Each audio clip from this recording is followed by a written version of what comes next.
Go ahead. All right. So thanks everybody for joining this session on checkpointing in the ECP context. We will be focusing on the VeloC project, which provides this capability. And I've invited two speakers to talk from the perspective of various applications of VeloC, challenges, use cases, integration. Tom Aram, that represents the Exascale project, and he will talk in particular about Hack and the IO layer that can make use of VeloC, which is called GIO, generic IO. And then we also have a collaboration with Keita Terianishi from Sandia, and he will talk about automated resilience in Cocos and how we can integrate with VeloC in that context. But before we begin with these two talks, I would like to actually introduce you to VeloC for those that are not familiar with VeloC, and also highlight a few new capabilities that we added since the last TCP meeting. So, okay, let's talk about VeloC first. So VeloC stands for Very Low Overhead Checkpointing System, and it's a collaboration between Argonne National Laboratory and Lawrence Livermore National Laboratory. The people involved are listed on the slide. And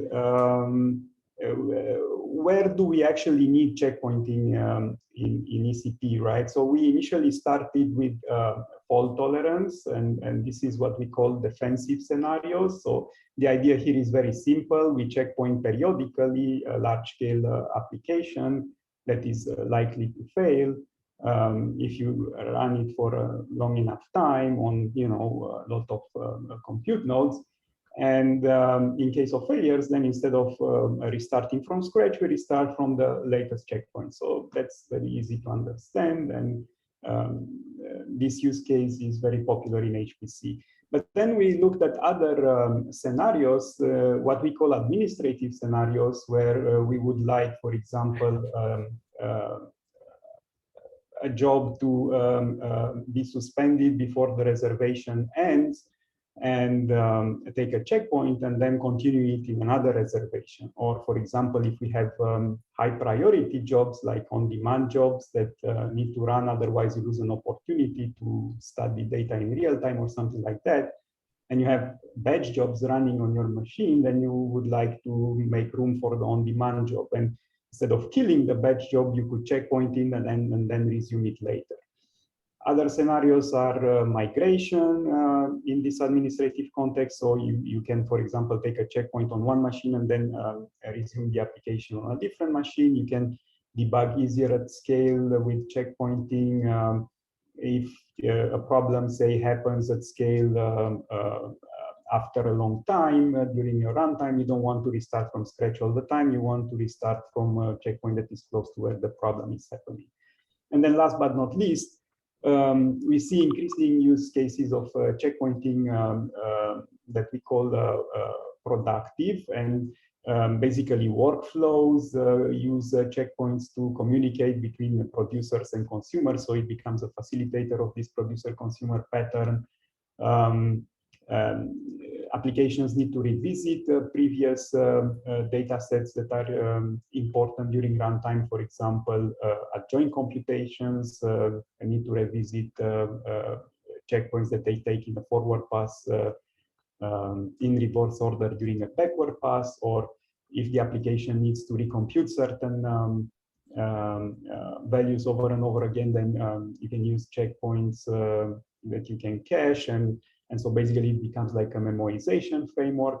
And last but not least, we want to encourage more reproducible efforts. And so in this case, then it's not enough just to compare the results of two runs, but also, the intermediate data that they produce at various stages. So there is a rich set of scenarios checkpointing, right? And the key idea here is to remember that it's not only useful for fault tolerance. Good. So what does checkpointing involve? It's a very difficult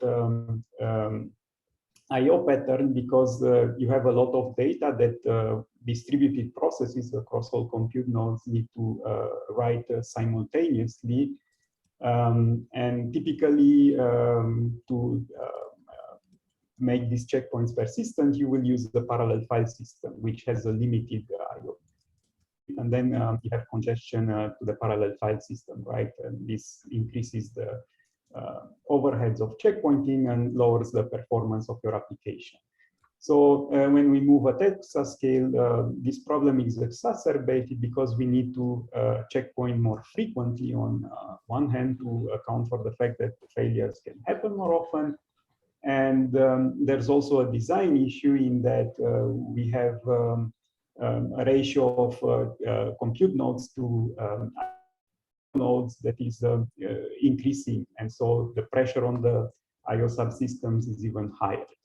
Naturally, the vendors have tried over time to mitigate these issues, and they introduced heterogeneous storage, things like burst buffers and key value stores and so on.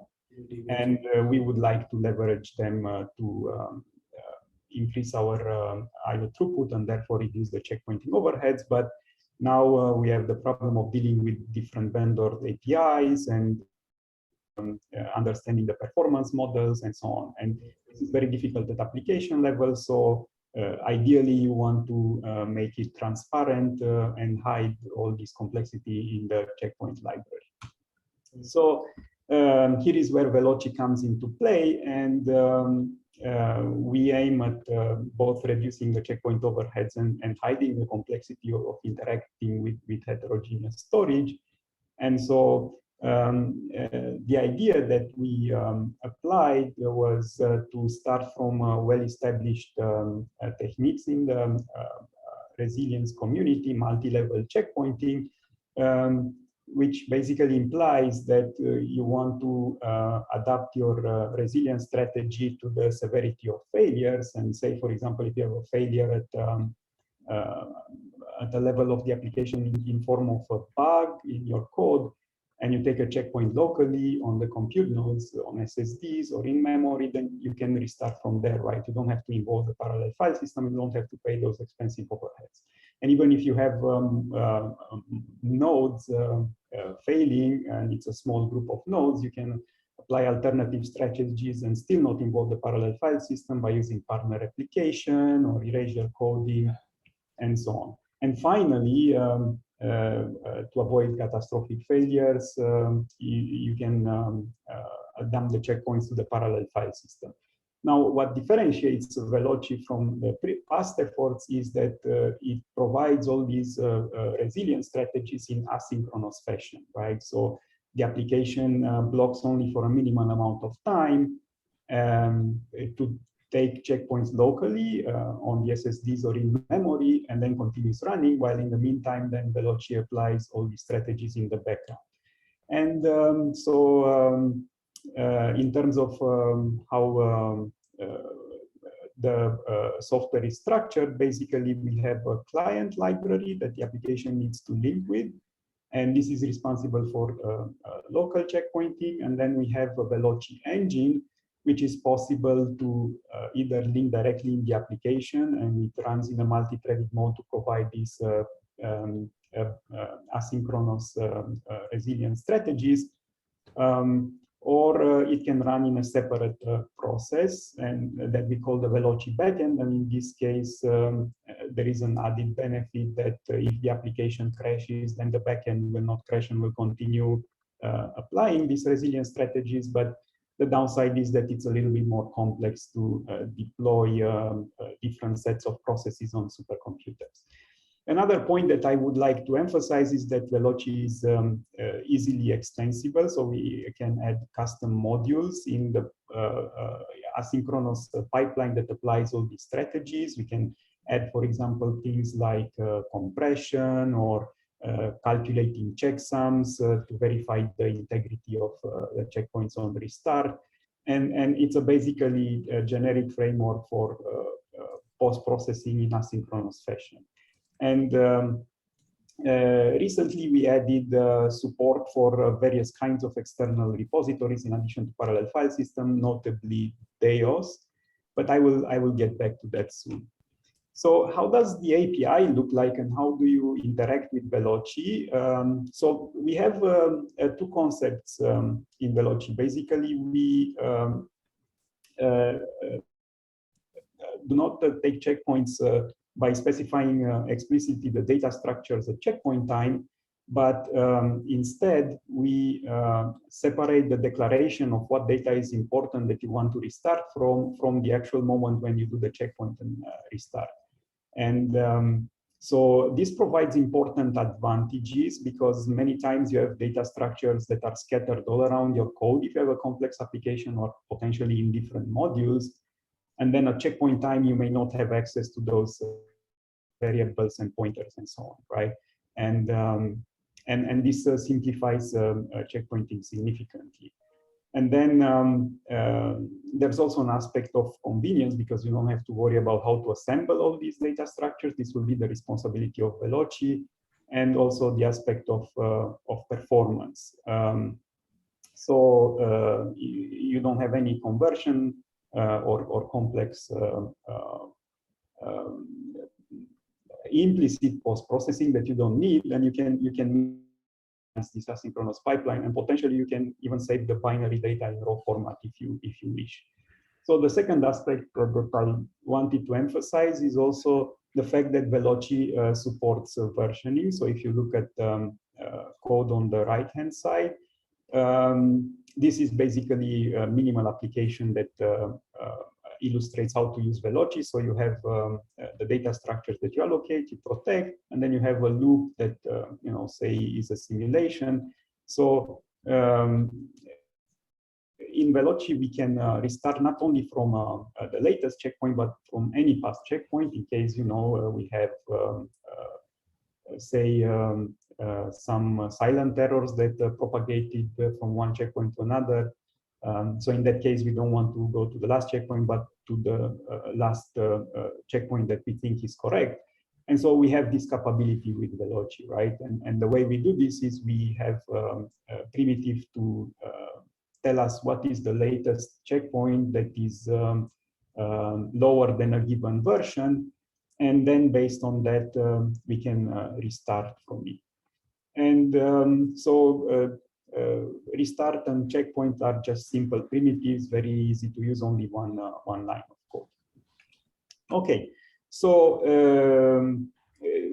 initially we exposed the C API, but more and more applications started to use a C++ API. And in fact, we developed VeloC in C++ from scratch. And so it was only natural then to expose also the C++ API upon which the C API actually is based. And here you have an example of how to do that. So you have a factory for VeloC clients, and then basically you get one of these clients, and you can use primitives that correspond to the C API, like protection or testing for the latest version, restarting and checkpointing, and so on. And this makes the code a little bit more compact, as you can observe in the right-hand side code snippet. So we also support the serialization of complex C++ data structures. And we do that through the notion of what we call lambda generators. So when we protect the memory region, we also define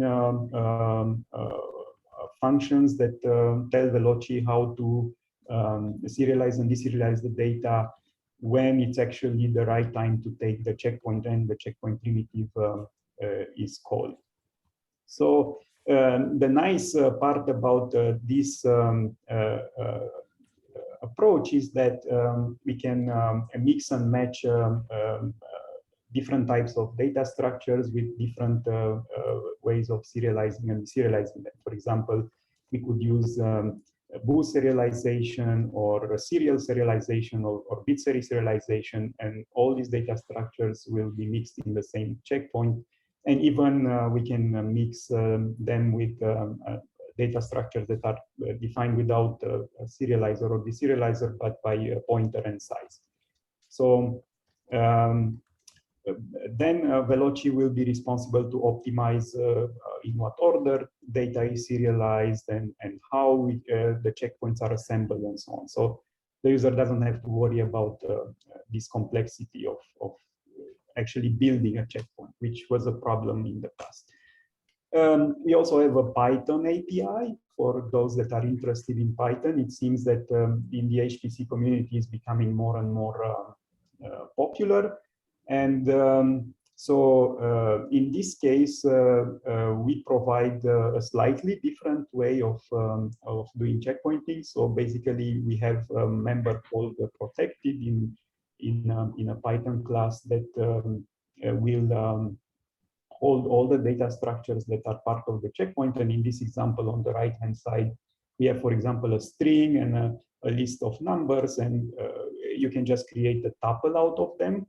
And then you invoke the checkpoint primitive, and then you have an equivalent of testing for the latest version and restarting. And the restart in this case it also works a bit differently in that you will have to use this protected member again to recover your data structures from. But the serialization that is used in this case is based on Pickle, which is a standard library that is part of Python. And we also provide the specializations in case you have tensors or NumPy arrays. So in that case, pickling them would be a bad idea because it has very low performance, and so we have optimized for those particular scenarios.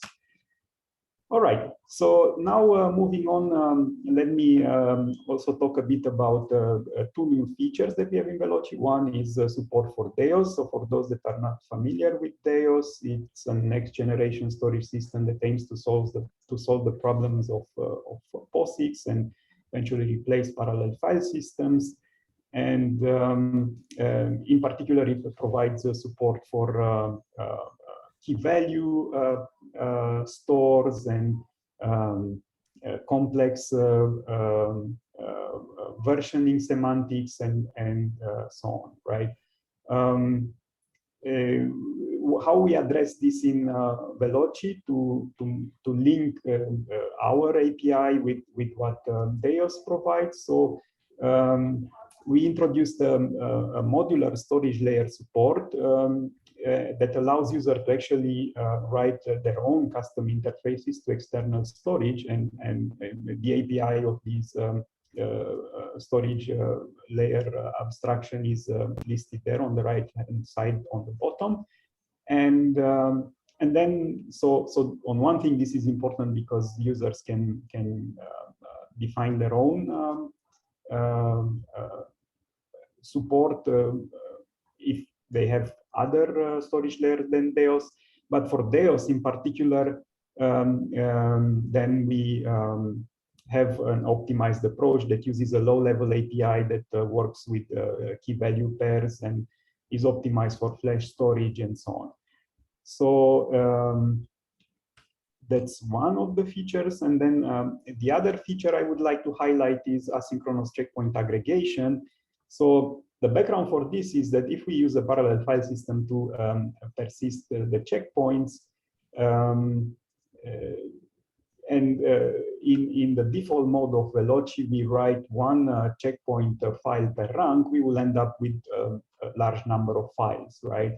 And so this is inconvenient for many users for manageability reasons, because you have to list a large number of files, and sometimes this is a slow operation. If you want to copy the checkpoint somewhere else, you have to go through a lot of files, and so sometimes it also introduces performance issues. If you have too many files, the metadata servers of parallel file systems can't keep up anymore. And so for these reasons, we introduce support to aggregate the checkpoints into a fewer number of files, right? And the trick here is that most approaches that are used in the community, like MPI-IO, to aggregate the data into a smaller number of files is not optimized for asynchronous operations that we target in VeloC, right? And so we introduced the capability to do that efficiently. We have some initial results. Compared to MPI-IO, if we do this aggregation in the background, we can obtain orders of magnitude reduction in the checkpoint in overhead. And just to highlight some ideas that we applied, so we basically have a blocking phase that does a leader election, and then everybody decides whether they need to send data to the leader, or in case a rank is a leader, then it receives the data and it writes it to a stripe. And if you set the number of stripes equal to the number of IO nodes, then you will get optimal IO performance. And it's all working asynchronously. So that's it on my side. I hope you will find these features in VeloC very helpful. And I would like to, of course, acknowledge the ECP project that funded us, and feel free to contact us on the mailing list. And we have a web page for VeloC, and we are happy to take any feedback. And if you have any questions, happy to answer.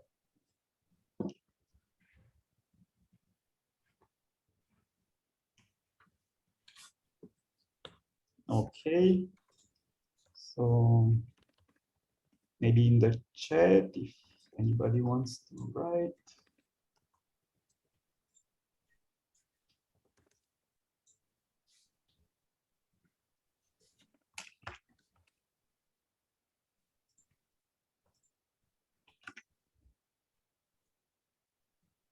Okay.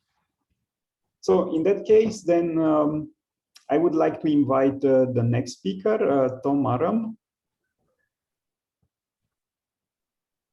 So, Tom, whenever you are ready, I will unshare my slides. Just give me a moment.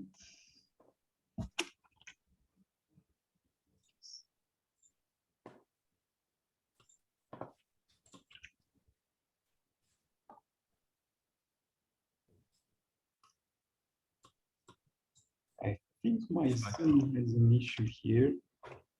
So far saying I can't share, so just let me know when it's right.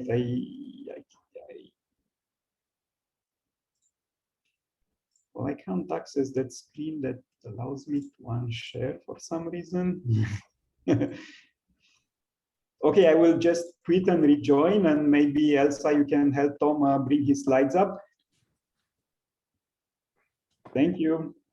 Sure.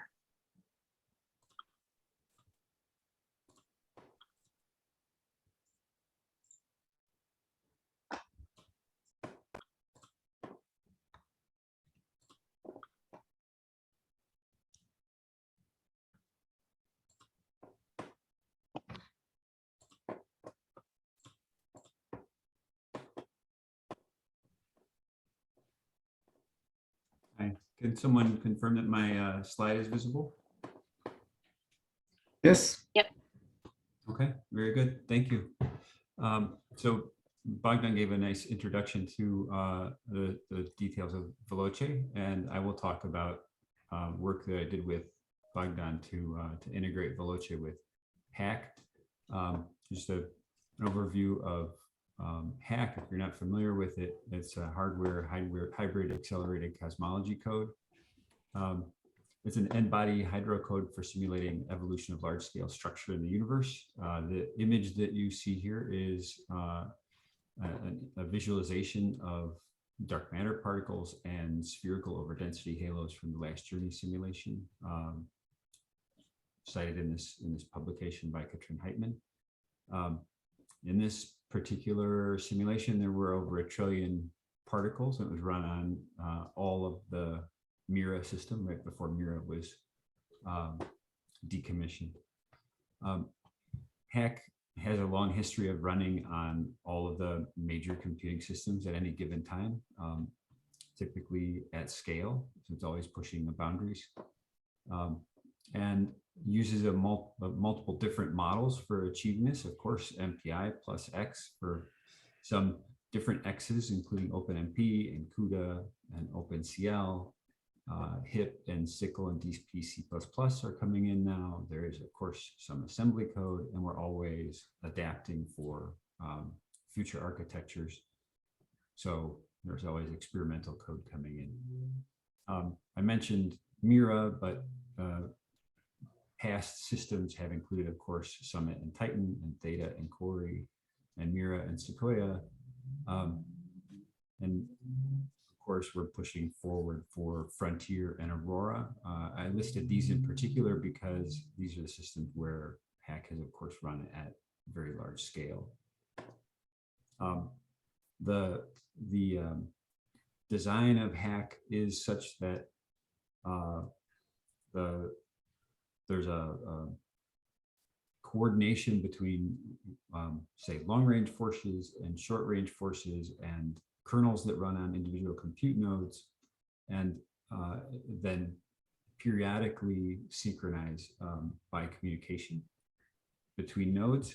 I mention this because this architecture allows us, of course, to optimize the on-node kernels for whatever hardware exists there, to achieve high performance on those architectures. I mentioned the last journey has evolved trillions of particles. This is the realm at which Hack is working now and will continue to do so. The results of these simulations then are used for analysis within the project and also made available to the cosmology community for further analysis. And I would like to say the project in ECP is led by Salman Habib. But of course, there's a large team involved in this project in all the aspects, and you can find more details about the members of the team at that link at the bottom. So since we're talking about checkpointing, I'll start with Hack's I/O module, and then talk about how we integrated with VeloC, and then give some results that we achieved with the VeloC integration. The approach in Hack has always been to have this optimized I/O library called generic I/O. It's built into Hack. It's also available as a separate project at the Git URL that you see in the upper right. And all output from Hack uses this library. It includes checkpoint restarts and any additional data that's written for offline analysis, including downsampled simulation particles.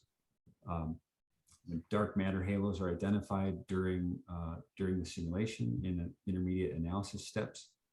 We write out full particle data for those halos for later post-processing. We also have an option for writing out downsampled halo particles. And then properties of dark matter halos and subhalos or cores that are identified during that analysis. The GIO approach is to write essentially columnar data in an SOA format. So each rank writes out all of the XYZ positions and velocities and data as individual arrays within blocks that correspond to the layout within the rank. There's also control over how that data might be aggregated to optimize for the underlying parallel file system. So while I said each rank writes its own data, it really is subject to this intermediate aggregation to optimize for, say, the number of, the compute node to IO node ratio.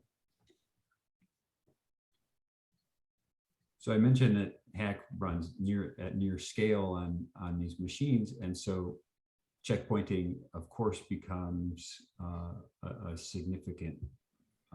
It can be important for us.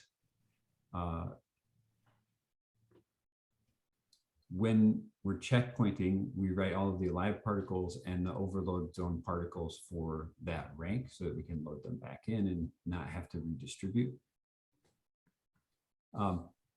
I mentioned the compute node to IO node ratio. In terms of checkpointing, typically we're running 500 time step runs and they checkpoint every 4 to 6 hours. The individual files are roughly the same size, depending on aggregation and the point in the simulation, whether we're in a clustered regime or not.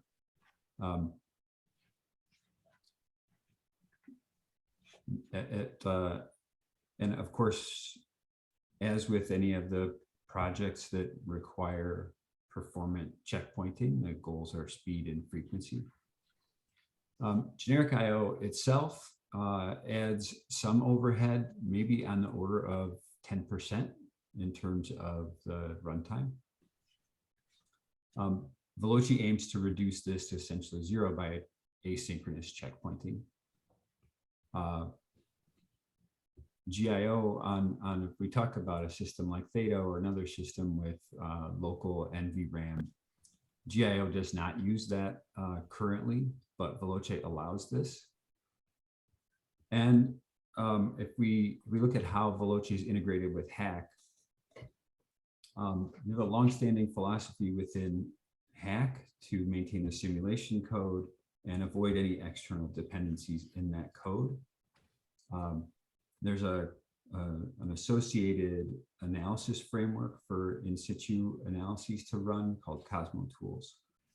This gives us a good abstraction layer between the main simulation code where we want to avoid dependencies and Cosmo Tools, which can be optionally triggered and it forms loose dependencies with external codes, which was our preference here. So then in this particular case, we have a choice between using the original generic IO library for checkpointing and VeloC. And so I'll say something about Cosmo Tools just to clarify how it's integrated with Hack, and then talk about how we use Cosmo Tools to integrate VeloC. So the idea with Cosmo Tools is that you can have multiple tools and the analysis tools are linked into the executable that runs. So it's linked with the simulation code. But that's an option, of course, at build time. And then at runtime, you configure how often which analyses should run. So the example I'm giving on the right is just showing some analysis running at particular steps throughout the simulation.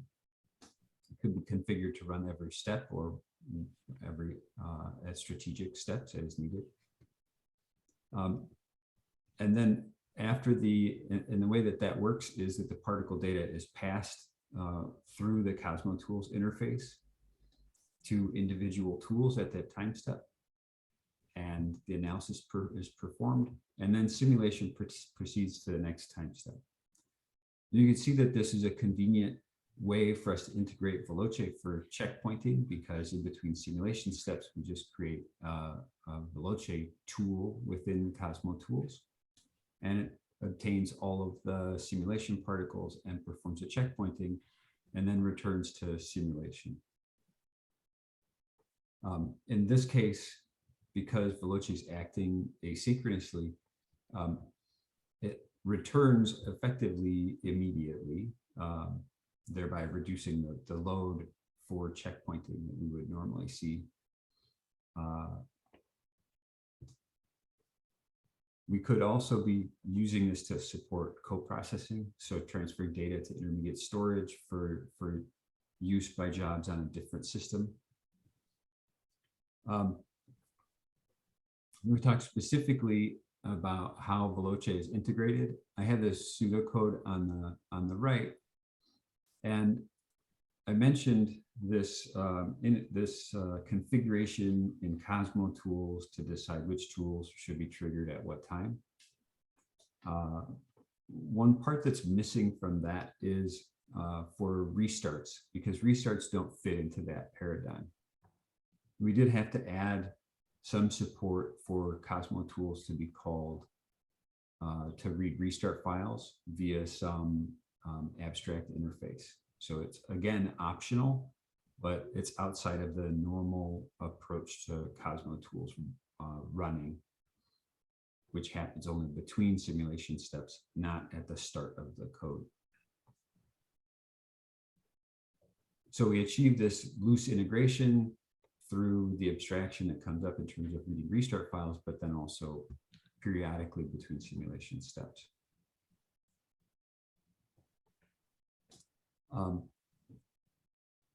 The way that Hack, I've talked just a bit about how this is integrated with the build.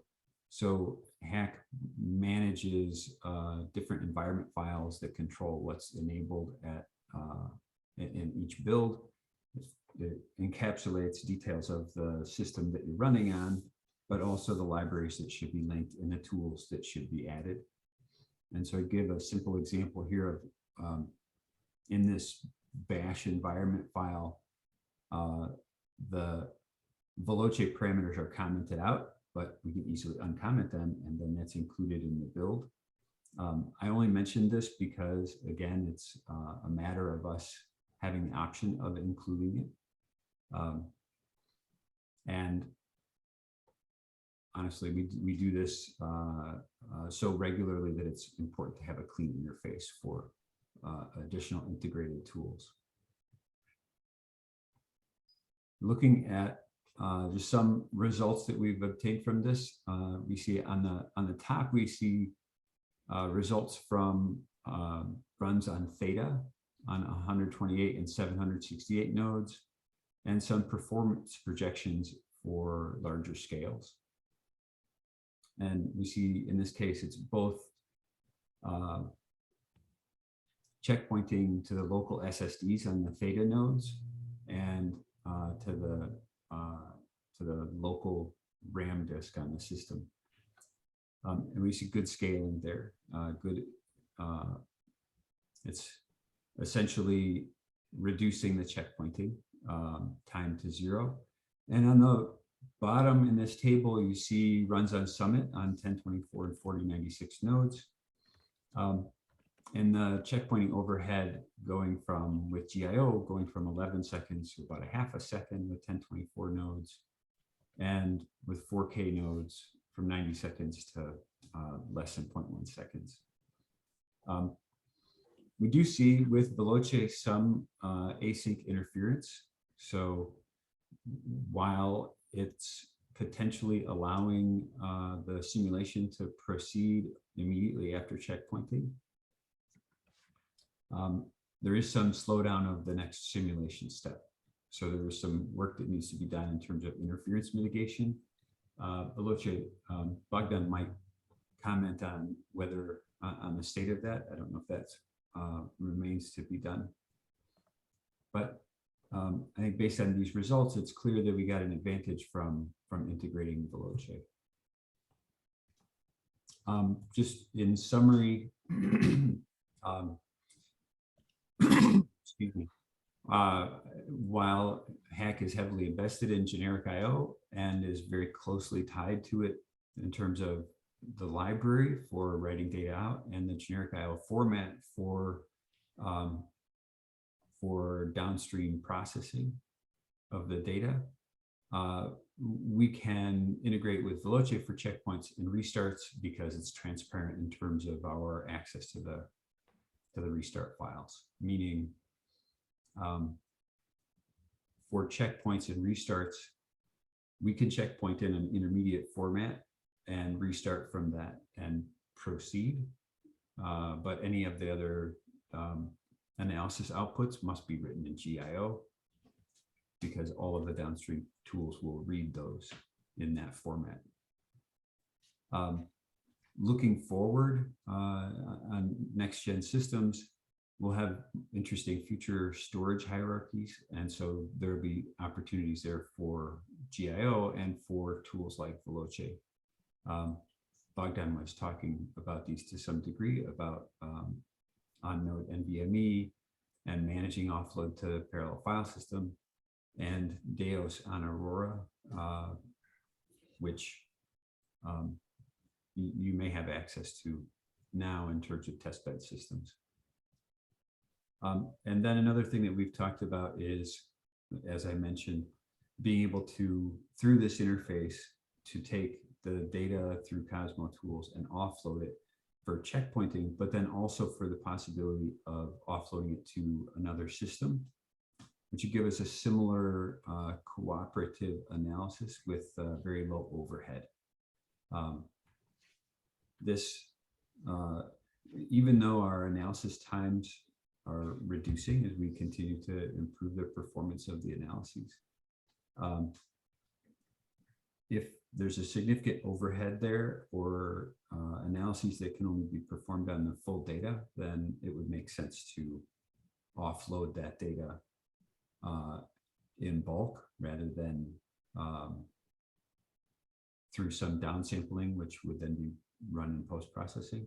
If we can offload it in bulk to another system and run analyses on the full data while also maintaining this low overhead, that would be strategic for us. So it's another potential opportunity for us. And with that, I'm finished. So if there are any questions, I'd be happy to take them.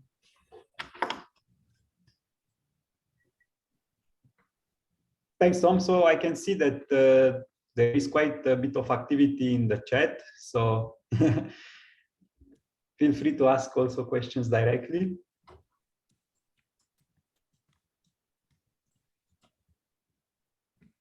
Oh yeah, I'm just looking.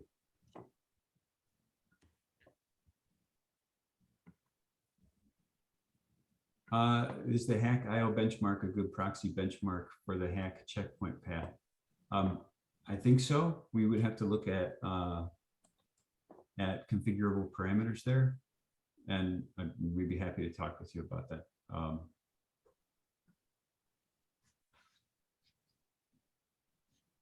Okay, I see Salman also answered similarly. File-based interface in VeloC that one could use may be possible to keep the GIO format and still gain most of it. Yeah, we have talked with Bogdan about this possibility also. I think we'll continue to discuss that because, as I mentioned, we're very tied to the GIO format, but would be nice to be able to leverage the async support in VeloC to achieve writing out that same format. Right, and just to comment a bit on this, so GIO has a custom format, but also a custom aggregation strategy.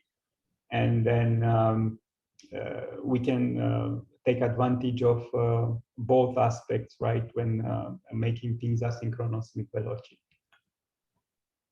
Right, yes, yeah, we can continue to discuss that in our regular meetings, Bogdan, and make progress. Sounds good. All right, I'll stop sharing. Thanks, Tom. So, Keita? Just a moment. I'm trying to share.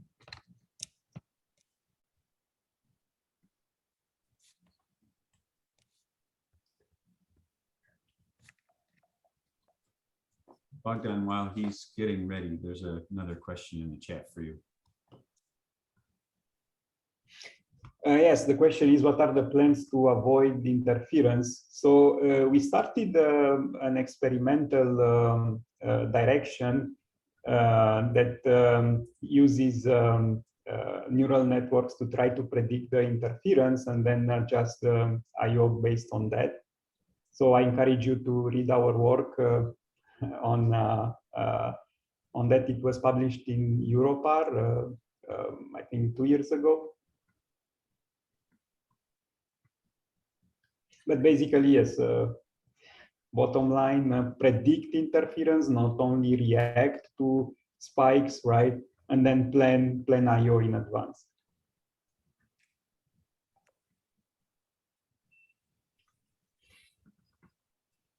Oops.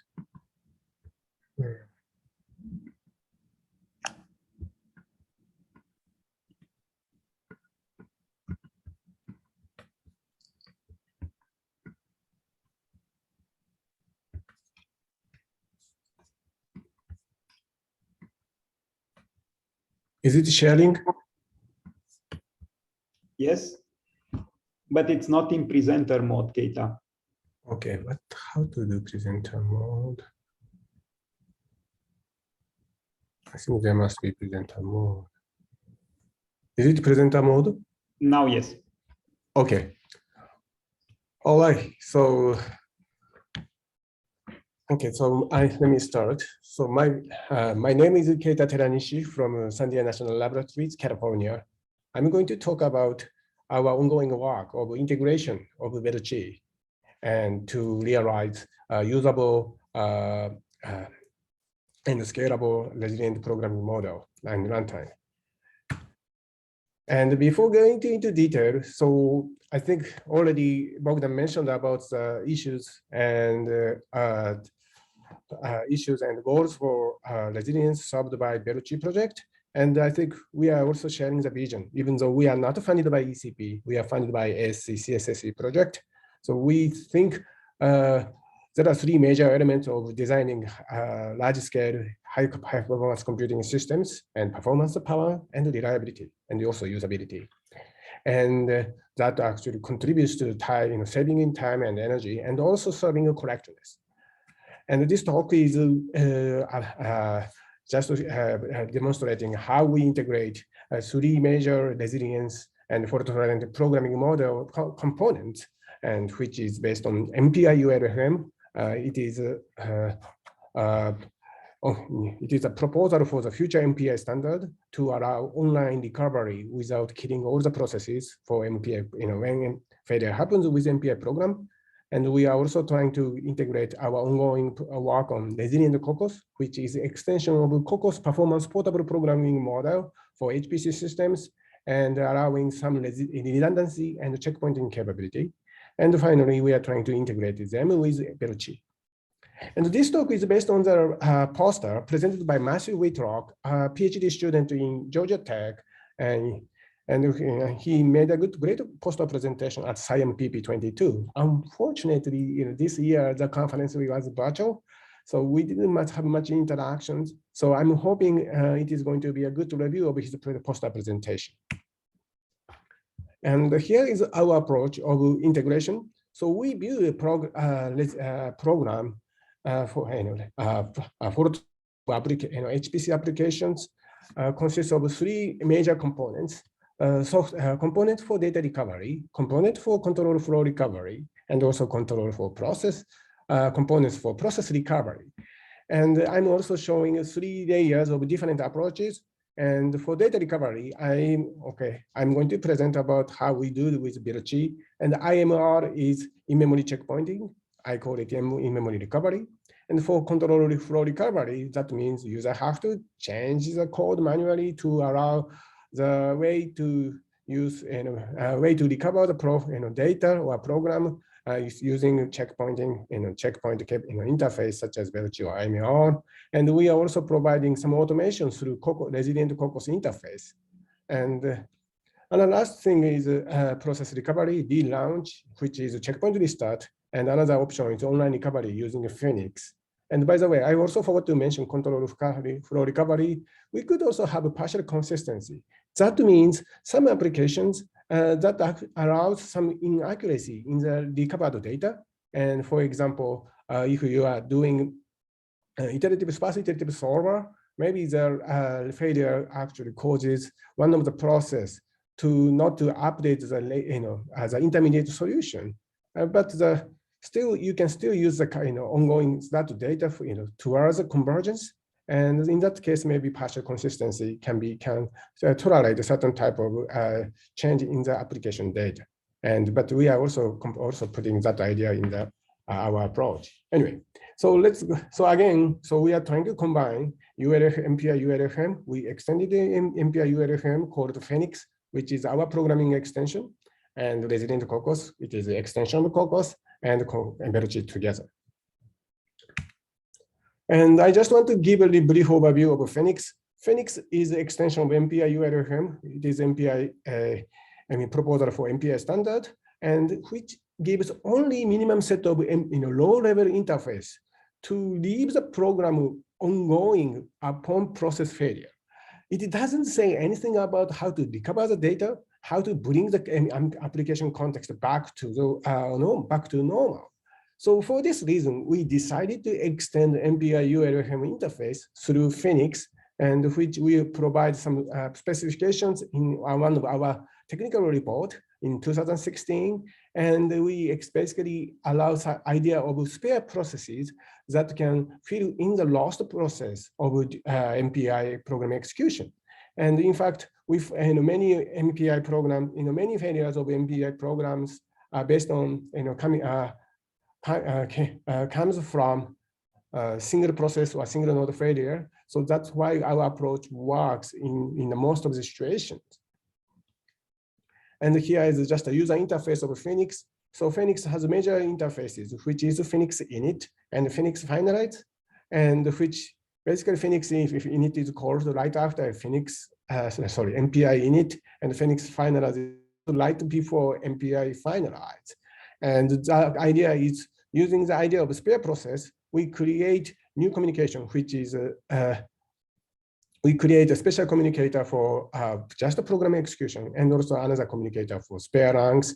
And whenever process failure occurs, we intercept that process failure error and then hook up MPI error handler to correct the MPI communicator and including some of the spare process into the active processes. And the similar idea has been already made, I think, implemented in Lawrence Livermore, which is called MPI re-init. And I think Phoenix idea is very similar to MPI re-init, but currently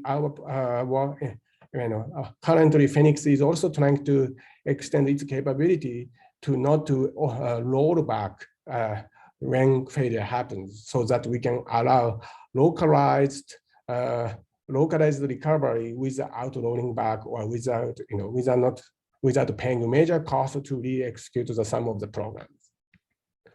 And then let me go over Resilient Cocos. Resilient Cocos is a performance portable programming model for HPC systems. And basically it provides good abstractions for data representation and parallel program execution using very simple modern C++ interface. And currently Cocos can support multiple platforms, multiple runtimes and underneath. So that's, for example, Intel multi-core Intel accelerator and NVIDIA GPUs and AMD multi-core AMD GPUs and even IBM Power and also emerging ARM processors. And also more importantly, it can also support multiple runtime systems, pthread, OpenMP, CUDA, HIP, SQL, HPX, and some of also few experimental runtime implementations such as HCD from Georgia Tech. And our Resilient Cocos just extend this abstraction to allow data redundancy or checkpointing or re-execution of the program if error or failure is happening. And one of the feature of Resilient Cocos is it provides the interface to VeloC for Cocos view, with the data representation of Cocos. And I just want to also demonstrate some productivity improvement of Resilient Cocos. And I'm showing two pseudocode, two kind of code snippet of application program based on VeloC and also based on Resilient Cocos. And what we are trying to do is, so in VeloC, most of the data, basically protecting data requires binding the pointer of the allocated data into VeloC memprotect or VeloC function calls. On the other hand, Cocos is using Cocos view for the data representation. And Cocos view is a lightweight C++. That also takes care of the container itself, data container internally.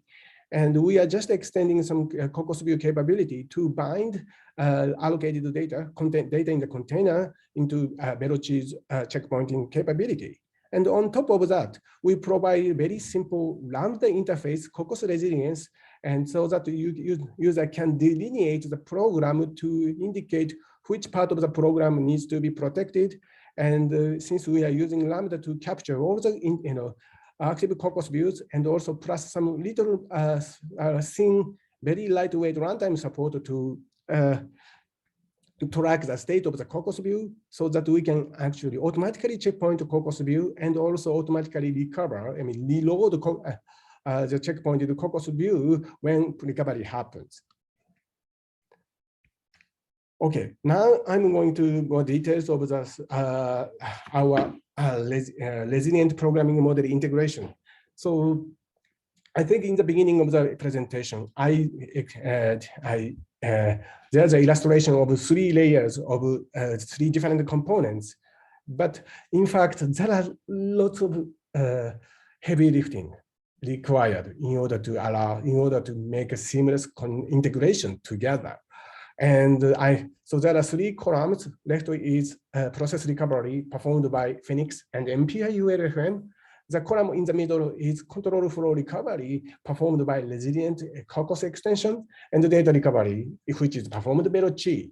So all 3 socks, I think especially the left and Phoenix and the resilient COCOS completely, orthogonal to each other or in the original design.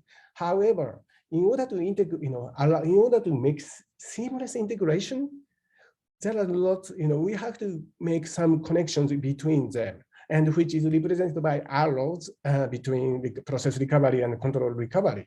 And on top of that, MPI unit, Phoenix and MPI ULFM also need some connection to VeloC. So that for this reason, you can see a long arrow from failure and awareness to the initialization mode in VeloC. Basically, it tells the state of the process recovery so that VeloC can understand what to be done with its own checkpointed data.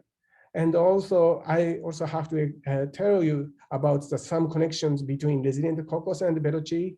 So we originally have some arrows between them, but because of the introduction of Phoenix and MPI ULFM, we also made some modification in the connection between resilient COCOS and VeloC.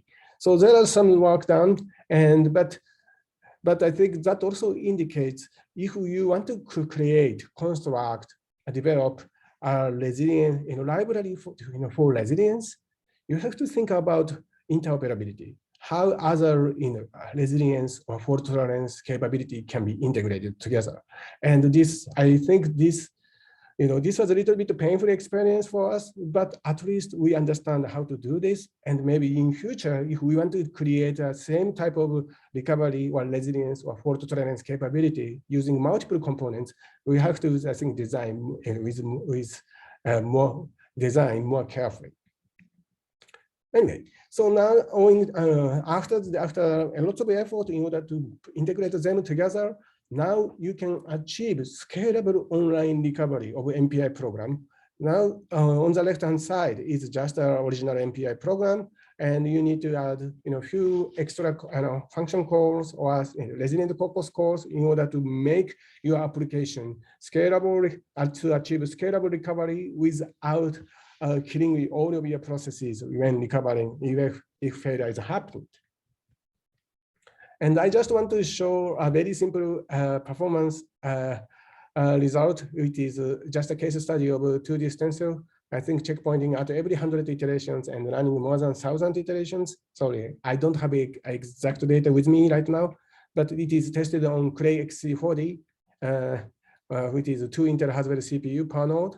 And we are using all the resilience capability from VeloC, resilient COCOS, which is resilient COCOS with VeloC, and Phoenix and resilient COCOS. And we are also trying to apply IMR, in-memory redundancy, into Phoenix-based recovery. And so the bar chart indicates the problem size with respect to different different problem sizes, and showing the execution time and also time spent to recover the program, recover the application. And I think this chart, actually what we found is VeloC itself, and of course resilient COCOS, basically using same backend, is doing a pretty good job.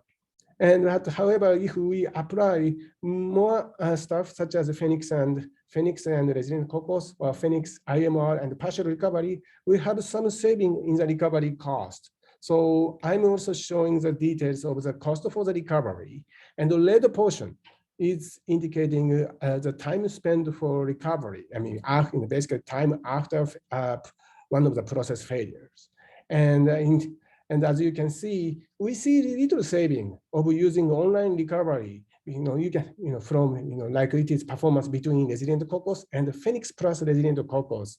And this is due to the fact the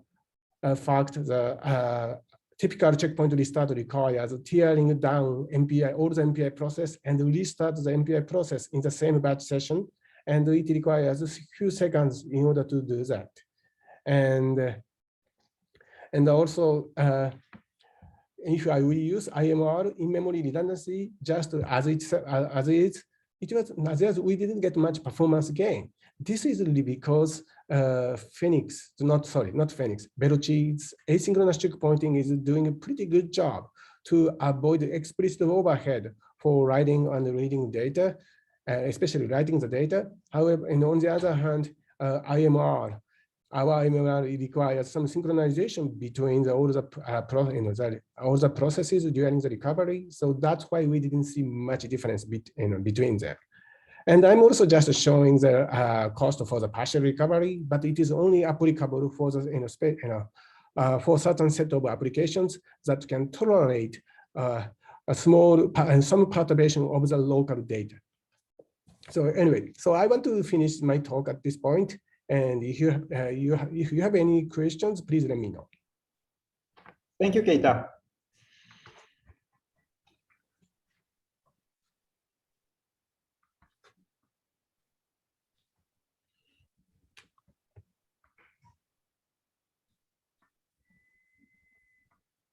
There are no questions in I the think time is up. So feel free to ask them directly if you want. We just have time for at most one.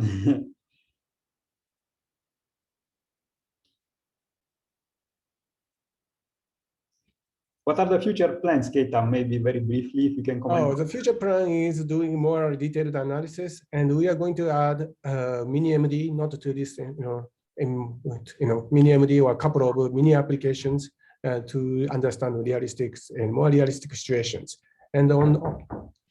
And on top of that, we are also interested in more asynchronous recovery. So we have to look for some algorithms that can tolerate some perturbation of the recovered data. Sounds interesting. Thank you. So I guess we can close now. Thank you for attending this session and enjoy the rest of ECP. Thank you.